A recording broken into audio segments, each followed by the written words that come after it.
സംഘപരിവാർ പ്രസ്ഥാനങ്ങൾക്കും നല്ല വേരോട്ടമുള്ള അസംബ്ലി മണ്ഡലമാണ്. Hello friends, ഇന്ന് നമുക്ക് റിപ്പയർ ചെയ്താൽ കിട്ടിയിരിക്കുന്നത് ഇംപെക്സിൻ്റെ 32 ഇഞ്ചിൻ്റെ ഒരു LED TV ആണ്.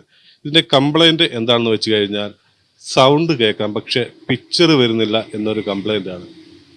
ഇതിൻ്റെ ബാക്ക് വശമാണ് ഇത്. നമുക്ക് ഇതിൻ്റെ സൈഡിൽ വല്ല സ്ക്രൂ ഉണ്ട്. ഈ സ്ക്രൂ എല്ലാം അഴിച്ചു മാറ്റി നമുക്കിതിൻ്റെ അകം എങ്ങനെയുണ്ടെന്ന് നമുക്ക് നോക്കാം. എന്താണ് കംപ്ലൈൻറ്റ് എന്താണെന്ന് നമുക്ക് നോക്കാം. അഴിച്ച് ഇത് നമ്മൾ കണ്ട് സ്പീക്കറ്, പിന്നെ സെൻസർ പാനല്, മദർ ബോർഡ്, ഇത് മൊത്തം പൊടിയാണ്. നമുക്കൊക്കെ ഒന്ന് ക്ലീൻ ചെയ്ത് കഴിഞ്ഞ് നമുക്ക് നോക്കാം. ഇത് സ്കെയിലർ ബോർഡാണ്. LVDS കേബിൾ ഉപയോഗിച്ചാണ് ഇത് കണക്ട് ചെയ്തിരിക്കുന്നത്.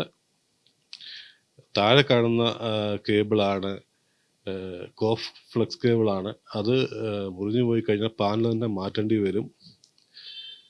പാലിന് നല്ല വിലയാണ്. അതാണ് സാധാരണ ടെക്നീഷ്യന്മാരൊന്നും ഇതേ കയറി ചൊറിയാത്തത്.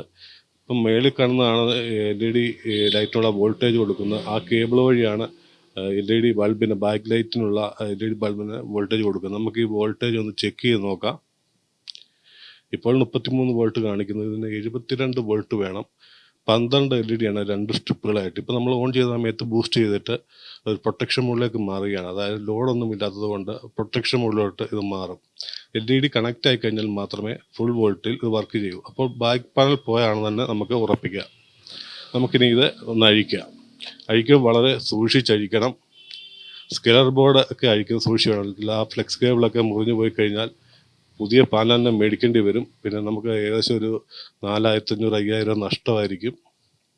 ഇപ്പോൾ നമ്മളതിൻ്റെ ലോക്ക് അഴിച്ച് അതിൻ്റെ ഫ്രണ്ട് ലോക്ക് എടുത്ത് മാറ്റിയിട്ടുണ്ട്. ഇതാണ് പാനൽ.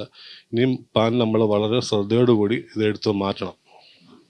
നമ്മൾ പാനൽ അഴിച്ച് വെച്ചിട്ടുണ്ട്. ഇനിയും ഇതൊരു സുരക്ഷിതമായ സ്ഥലത്തേക്ക് നമുക്ക് മാറ്റണം.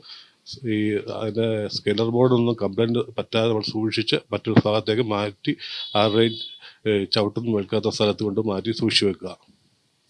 ഇനിയും ഇതാണ് ഇതിൻ്റെ ബാക്ക് ലൈറ്റ് യൂണിറ്റാണ്.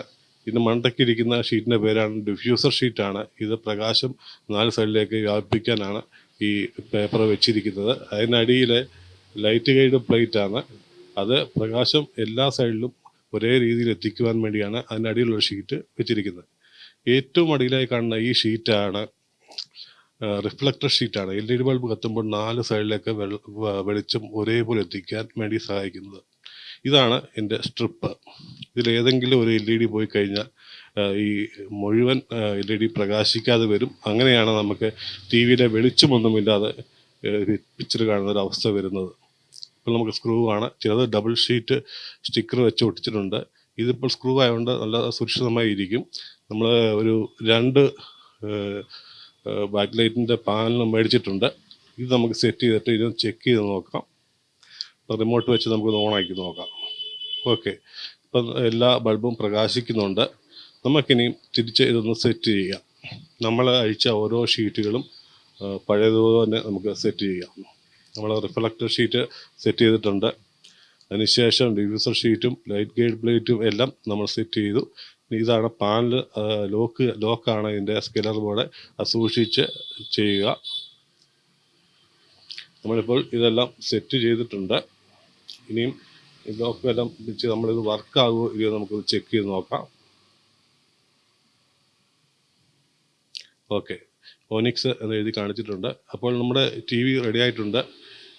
ഈ വീഡിയോ ഇഷ്ടപ്പെട്ടെങ്കിൽ തീർച്ചയായും നമ്മുടെ ചാനൽ സപ്പോർട്ട് ചെയ്യുക. യൂട്യൂബിലാണെങ്കിൽ ഒന്ന് സബ്സ്ക്രൈബ് ചെയ്യുക. ഇൻസ്റ്റാഗ്രാമിലോ ഫേസ്ബുക്കിലോ ഒന്ന് ഫോളോ ചെയ്തേക്കുക. ഓക്കെ ഫ്രണ്ട്സ്, പുതിയൊരു വീഡിയോ